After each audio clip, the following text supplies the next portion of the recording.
Remember when we would talk about athletes and go, oh, did you hear about him? He went broke.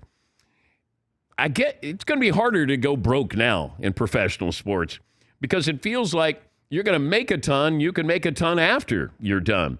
LeBron James has made over $1 billion. Tom Brady is going to make more in his Fox deal than he's made in his NFL career. Around $300 million in his NFL career, and he's going to get close to $375 over 10 years with his post-career. That is more than enough, I would think, right? Salaries continue to rise. Players continue to be given these lucrative opportunities, and might not be long until we see multiple former players actually have a chance to own a team, not just be the star of a team, but own a team. And I was told last night by a TV executive, this doesn't preclude Tom Brady from wanting to be or maybe turning out to be an owner of the Miami Dolphins or some other team, that he could still do this with this Fox deal. Now, there might be conflict of interest, but I was told last night, just because Brady is going to be with Fox doesn't mean he still wouldn't want to. This executive doesn't know Tom, but said it wouldn't preclude him from trying to be an owner in the NFL. Seton, what kind of poll question we have today? Well, we could start with one based off the Tom Brady story. Right. And I've removed NBC from this because obviously we're on Peacock. Yeah. Better booth. Jim Nantz and Tony Romo, Kevin Burkhardt and Tom Brady, Joe Buck and Troy Aikman, Al Michaels and Kirk Herbstreit. What if Tom Brady isn't a good broadcaster? Very possible. You know, I throw that out there. That's one of those, oh, by the way, is Tom going to be good at this? Because is he going to be measured? Is he going to be careful? What role will his social media team play in this? Is he going to have writers helping? He kills on social media. I don't know how many staff writers he has, but he does really, really well. And he's going to be doing big games. People are going to expect him to be great. There have been some great football players who weren't great broadcasters. Just because you can do it doesn't mean you can tell us how to do it. And I think that'll be the interesting part. Brady's approach to it. Does Brady want to be Tony Romo? Does he want to be Peyton Manning? Does he want to be Chris Collinsworth, Troy Aikman? Or does he establish himself? This is how Tom does it. I don't know. But I know that the personality is there. I have told this story before. When ESPN had the magazine and the back page, I would always interview athletes, and it was just fun stuff. And I remember interviewing Brady on a Monday night, and we did it over the phone. And he was watching Monday Night Football, and I was just asking questions. And he was relatively young. And I remember he was off the cuff, funny. He was making fun of himself. And at one point he said something, and he said, I probably don't want to say that. I go, probably not. You know, that's Tom Brady a long, long time ago. And if you said that's the personality that he's going to have in the booth, having fun, off the cuff a little bit, then he'll be really successful. But I worry sometimes that if we get Patriot Tom instead of Buccaneer Tom. Buccaneer Tom is vacation Tom. That guy's having a good time. 2-drink Tommy. That I like. But if he does the Patriot way, that's not going to be good. Yes, Eaton. I don't think Patriot Tom exists anymore. Well, I don't know if he wants to be conservative. Hey, I don't want to criticize anybody. Like, I don't know his approach. Is he capable of being both? Yes, he's proven that. But Vacation Tom is a whole lot of fun. And if he goes into the booth that way, that could be interesting. Everybody was looking for the next Tony Romo. Well, there's only Tony Romo. Now, Drew Brees couldn't do it. Chris Collinsworth, that's not his approach. Troy, that's not his approach. I don't know what Brady's approach is going to be. Yeah, Paulie. It's less than a year and a half ago that Tony Romo signed a contract for $17 million a year, and people went berserk the next day. And I remember talking about it on our show.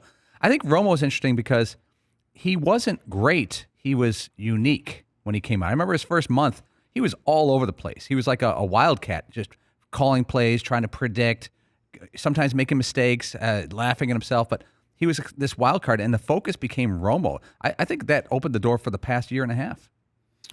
The coverage of Romo's debut opened the door. But I don't think you hear anything about Tony Romo now. No, but that first month you sure did. Yeah, but you don't now. Nobody goes, oh my gosh, Tony made a prediction. Like it feels like there's less talk about Tony Romo being Nostradamus here. I still think the approach I would love to see, and this is what I thought if Peyton was going to do it, is he takes you behind the line of scrimmage, and you have a camera that allows you to almost follow the quarterback as he goes to the line of scrimmage. Therefore, Tom tells you exactly what he would see. And you just say, here's Tom Cam. And Tom is going to say, all right, you see that linebacker right there? All right, I'm going to check down on that. You know what? And I'm going to do this. So he's doing it in real time. That to me would be fascinating. And I thought Peyton would do that, where Peyton would walk you to the line of scrimmage and just say, all right, I got a problem over. Oh, you know what? I'm going to take advantage of that right there. You know what? We're calling a run play, but I'm going to change it. I'm going to change it right now. I would change it to a pass.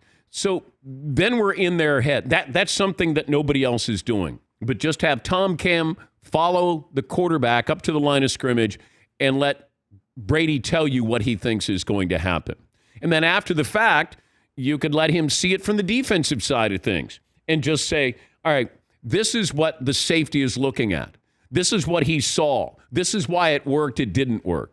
Now, if you give me that, now you've given me something different, and then you throw in some fun with that, Brady's sense of humor, then, plus understand this. This isn't just about football. Fox is signing up Tom Brady to be a goodwill ambassador. He's the greeter at the casino. He's going to be there. Let's say you want to have Mercedes-Benz be a big sponsor, your Super Bowl coverage. All of a sudden, next thing you know, Mercedes, hey, why don't you guys come down to Florida? Tom would love to play golf with you guys. The Masked Singer, hey, Tom Brady. I mean, don't rule it out. American Idol, guest judge, come on out, Tom. Don't rule it out. On election night, he'll be like Steve Kornacki in front of a board with his sleeves rolled up. I could see Alabama going either way. Yes. Don't rule it out.